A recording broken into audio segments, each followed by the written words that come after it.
नमस्कार। कभी सोचा है कि सदियों पुराना जो ज्ञान है वो आज की हमारी इस भागदौड़ वाली जिंदगी में कैसे काम आ सकता है? आज हम ना इसी बारे में बात करने वाले हैं। तो हमेशा खुश रहने का असल सीक्रेट है क्या?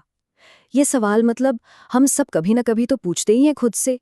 तो जवाब की इस तलाश में हम कुछ ऐसे पुराने लेकिन हमेशा काम आने वाले उसूलों को देखेंगे। और इनकी शुरुआत होती है उस एक चीज से जिसे हम वाकई में कंट्रोल कर सकते हैं। और वो है हम खुद। देखिए, असली खुशी कहीं बाहर नहीं है, वो तो हमारे अंदर ही है। और ये जो सफर है ना, ये शुरू होता है अपने ही विचारों और अपने जज्बातों को समझने से, उन पर कंट्रोल पाने से। एक संतुलित दिमाग, यही तो असल कुंजी है। जरा सोचकर देखिए, क्या ऐसा हो सकता है कि कोई इंसान कामयाबी मिलने पर भी विनम्र रहे और नाकामयाबी में भी मजबूत बना रहे? बस यही एक स्थिर दिमाग वाले इंसान की असली पहचान है। ना तो जीत का कोई घमंड और ना ही हार का कोई दुख। ये बात बहुत गहरी है। खुद पर भरोसा ताकत है और दूसरों पर भरोसा कमजोरी।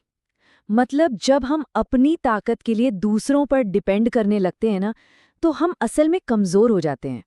लेकिन जब भरोसा खुद पर हो, तो फिर हमारी ताकत की कोई लिमिट नहीं होती। अच्छा, तो मन की शांति के लिए कुछ सिद्धांत हैं, जैसे सादा जीवन जीना, दिखावा नहीं करना, किसी से नफरत मत करो, अपनी कमजोरियां या पैसे के नुकसान के बारे में किसी को मत बताओ, हालात चाहे कितने भी खराब हों मुस्कुराते रहो, और हाँ, अपने अतीत को अपनाओ, जो हो गया सो हो गया। ये सिर्फ नियम नहीं है, बल्कि ये तो मन की शांति के लिए उठाए गए छोटे छोटे कदम हैं। इन्हें अपनी रोज की जिंदगी में शामिल करके देखने से ना, धीरे धीरे मन को एक ठहराव मिलना शुरू हो जाएगा। तो ठीक है, हमने अपने अंदर की दुनिया को तो थोड़ा बहुत समझ लिया। अब आगे बढ़ते हैं और देखते हैं कि यही समझ, यही ज्ञान हमारे रिश्तों को, हमारे रिलेशनशिप्स को बेहतर बनाने में कैसे मदद कर सकता है।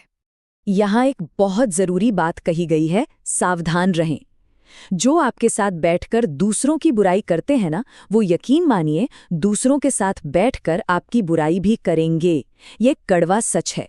तो ऐसे लोगों से और ऐसी बातों से दूरी बना लेना ही सबसे बड़ी समझदारी है। अब देखिए, किसी के घर जाने के भी कुछ नियम होते हैं। पहला, अपनी आंखों पर कंट्रोल रखो, ताकि ध्यान किसी की कमियों या चीजों पर न जाए। और दूसरा, अपनी जुबान पर कंट्रोल रखो, ताकि जब आप वहां से निकलो तो उस घर की इज्जत और राज दोनों महफूज रहें। ये बहुत छोटी सी बात है, लेकिन यही छोटा सा शिष्टाचार गहरे रिश्ते बनाता है। एक गलतफहमी, सिर्फ एक पल की गलतफहमी इतनी जहरीली हो सकती है कि वो प्यार से भरे 100 लम्हों को एक झटके में भुले दे। सोचिए, कितनी आसानी से एक मिसअंडरस्टैंडिंग सालों के प्यार और भरोसे को खत्म कर सकती है। ये हमें याद दिलाता है कि किसी भी नतीजे पर कूदने से पहले एक दूसरे को समझना कितना कितना ज्यादा जरूरी है। अब बात करते हैं जिंदगी के 3 नियमों की। कभी सोचा है कि कुदरत यानी नेचर हमें जीने के बारे में क्या सिखा सकती है? माना जाता है कि प्रकृति के ना 3 बहुत ही सरल नियम हैं, और अगर हम इन्हें समझ लें तो ये हमारी जिंदगी को पूरी तरह से बदल सकते हैं। तो वो 3 नियम क्या हैं? चलिए देखते हैं। तो प्रकृति के 3 नियम, चलिए इन्हें एक एक करके समझते हैं। पहला, हमारा जो मन है वो एक खेत की तरह है। अगर आप इसमें अच्छे पॉजिटिव विचार नहीं बोएंगे तो नेगेटिव बातें, बेकार की बातें अपने आप खरपतवार की तरह उगाएंगी। दूसरा नियम, आपके पास जो होता है आप वही बांटते हैं। एक खुश इंसान हमेशा खुशी बांटेगा, और एक परेशान कंफ्यूज्ड इंसान हमेशा कंफ्यूजन ही फैलाएगा। और तीसरा और बहुत जरूरी नियम, पचाना सीखिए। चाहे वो खाना हो, पैसा हो, तारीफ हो या कोई राज हो, अगर ये चीजें पचती नहीं है ना, तो ये बीमारियां, घमंड और खतरे जैसी बड़ी बड़ी प्रॉब्लम्स को जन्म देती हैं। अब आते हैं एक बहुत बड़े कॉन्सेप्ट पर, कर्म। क्या हमारे काम ही हमारी किस्मत तय करते हैं? चलिए, कर्म की इस पूरी धारणा को समझने की कोशिश करते हैं और देखते हैं कि ये हमारी जिंदगी पर असल में असर कैसे डालती है। तो कर्म क्या है? देखिए, कर्म अपने कर्मों की एक ऐसी फसल है जिसे काटना ही पड़ता है। ये कोई बहुत मुश्किल फिलॉसफी नहीं है, सीधा सा हिसाब है। जो बोओगे वही काटोगे। अच्छे काम का नतीजा अच्छा होगा और बुरे काम का बुरा। तो बात बिल्कुल साफ है, कर्म वो फसल है जिसे हर इंसान को काटना ही पड़ता है। इसलिए हमेशा अच्छे बीज बोएं ताकि फसल भी अच्छी हो। मतलब अगर एक बेहतर कल चाहिए तो आज अच्छे काम करने होंगे। चॉइस पूरी तरह से हमारी है। और एक बात याद रखनी चाहिए, कर्म किसी का सगा नहीं होता, वो किसी का पक्ष नहीं लेता। ये एक यूनिवर्सल लॉ की तरह है जो सब पर एक जैसा लागू होता है। हमारे हर एक काम का एक नतीजा तो होता ही है, चाहे हम उसे माने या ना माने। तो फिर इन सारी बातों को मिलाकर एक समझदारी भरी, एक सुकून भरी जिंदगी जीने के लिए हम इन सभी उसूलों को एक साथ कैसे अपना सकते हैं? चलिए देखते हैं। देखिए, हम अक्सर असली दौलत किसे मानते हैं? पैसा, संपत्ति, स्टेटस, है ना?